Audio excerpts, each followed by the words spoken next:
Howrah bridge. यूं तो भारत और दुनिया भर के देशों में न जाने कितने पुल हैं, लेकिन इनमें से कई पुल ऐसे हैं जो अपनी किसी खास बात के लिए दुनिया भर में एक अलग पहचान रखते हैं। कई पुल तो अपने देश की शान भी कहलाते हैं। ऐसा ही एक पुल अपने देश भारत में भी है।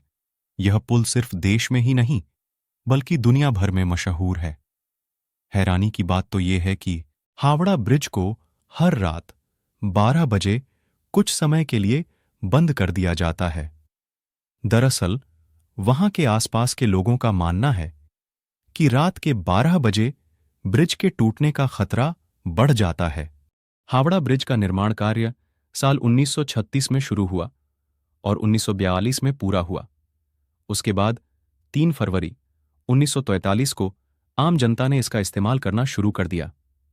उस समय यह दुनिया में अपनी तरह का तीसरा सबसे लंबा ब्रिज था। कवि गुरु रविंद्रनाथ के नाम पर साल 1965 में इसका नाम रविंद्र सेतु रखा गया। हावड़ा ब्रिज की एक खास बात यह भी है कि इसके निर्माण में स्टील की प्लेटों को जोड़ने के लिए नट बोल्ट नहीं, बल्कि धातु की बनी कीलों का इस्तेमाल किया गया था। साल 2011 में एक रिपोर्ट में सामने आया कि तंबाकू थूकने की वजह से ब्रिज के पायों की मोटाई कम हो रही है, जिसके बाद पुल की सुरक्षा के लिए इसके स्टील के पायों। बीबीसी की रिपोर्ट के अनुसार हावड़ा ब्रिज को बनाने में 26,500 टन स्टील का इस्तेमाल हुआ था, जिसमें से 1,500 टन स्टील की सप्लाई टाटा स्टील ने की थी। इसकी खासियत यह है कि यह पूरा ब्रिज महज नदी के दोनों किनारों पर बने 280 फीट ऊंचे 2 पिलरों पर टिका हुआ है।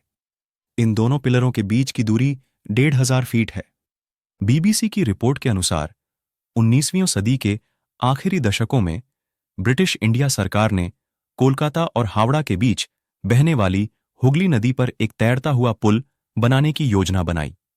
दरअसल उस दौर में हुगली नदी में रोजाना कई जहाज आते जाते थे और खंभों वाला पुल इन जहाजों की आवाजाही में रुकावट पैदा